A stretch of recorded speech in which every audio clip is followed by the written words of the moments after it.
বেকুবের দলেরা কখনো কোনো মানুষের কাজে লাগে না। যে তারা বেকুবের দল, যাদের মনের ভিতরে হিংসায় বোঝায়, এরা যদি আপনার আত্মীয় স্বজন হয় তো এরা আপনার ক্ষতি ছাড়া কোনো কাজে লাগবে না।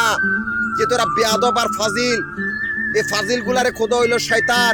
যে তোরা বেকুবের দল, যাদের দৃষ্টিকোণ থাক্য নাই, যারা শয়তানকে শয়তা করে মানুষের আমানত খেয়ানত করার জন্য, যে শয়তান ধর্ম ব্যবসায়ী বা ঠকবাজ বা বহুরূপী, এই বেকুবের দলগুলাই আপনার আত্মীয় স্বজন হইলেও আপনার কোনো কাজে লাগবে না, যেহেতু এটা আপনার শত্রু।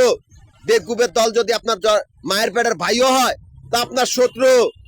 কইছি না, এরা শয়তানের অনুগত অনুসারী, যারা শয়তানকে খোদা হিসেবে মাইনা নেয়, যে শয়তান মানুষের আমানত খেয়ানত করার জন্য বহুরূপকে রূপ পরিবর্তন করে, ঢাল হিসাবে ব্যবহার করে ধর্ম রয়, সেই শয়তানেরও অনুসারী বেকুবের দল আর বেঈমানের দলগুলা।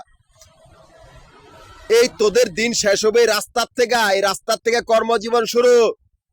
শয়তানের লাশ পড়বে রাস্তাঘাটে পড়ে থাকবে মরিয়া। আর বেকুবের দলদের তোদের লাশ পড়বে ঘরে ঘরে, তোদের বংশধরও বাঁচতে পারবে না, যেহেতু আমাদের কোনো ধর্ম নাই।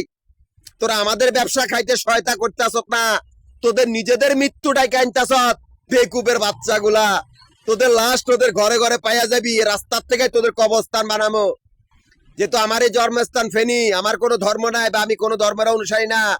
আমাদের ফেনীরে কিছু বেকুবের দলের সাথে আমাদের ব্যবসায়িক ব্যাংকগুলার ডাকাত দলের মাইয়াগুলোকে সম্পর্ক। এই বেকুবের দলগুলা 2-3টা করে বউ থাকে, এমনকি তাদের আত্মীয় স্বজন ব্যক্তি ডাকাত দল। এই জন্যই আমি একটি কোম্পানির দায়িত্বরত ছিলাম। সে কোম্পানির পুরনো বাড়িঘর গুলা লক দিয়া রিপিট জল্লাদখানার ব্যবসা তৈরি করেছি। সেই জল্লাদখানার ব্যবসাগুলো আবাসিক বাড়িঘরের আবাসিক হোটেল বা মার্কেট, যাতে সেই কোম্পানির পুরনো বাড়িঘর গুলা ডাকাত দলগুলারে গণতোলাই দিয়া মারে। এমনকি সেই কোম্পানির 2 ভাগে বিভক্ত করেছি। প্রথম ভাগে ইনকাম ট্যাক্সের উপজাতির মাধ্যমে আমানত, দ্বিতীয় ভাগে অল উপজাতি ডিফেন্সের আমানত, যেখানে অজাত বা বেজরমা মারার বাহিনী, যেখানে বেকুবের দলদের কোনো অস্তিত্ব রাখে নাই। যদি কেউ আমানতের খেয়ানত করে তারেও কল্লাঘাটার ঘাট বানায় রাখছি। যেহেতু আমাদের ব্যবসা ব্যাংকের বাইরে, আমি ঢাকা, গাজীপুর, নারায়ণগঞ্জ 3টা জেলার সমিতির প্রধান। 3টা জেলার সমিতির অফিস মিরপুর, নবাবপুর, মতিঝিল।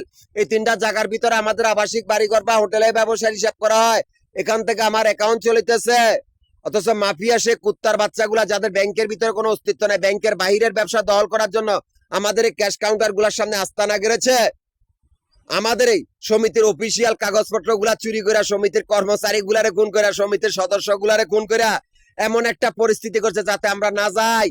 কি হবে, আমরাও সেই জায়গাগুলার ভিতরে জল্লাদখানা বানাইছি। বীরপুর, নবাবপুর, মতিঝিল, এই 3টা জায়গায় 3টা শক্তিশালী জল্লাদখানার আমানত, যেখানে অল সামাজিক উপজাতির দায়িত্বরত।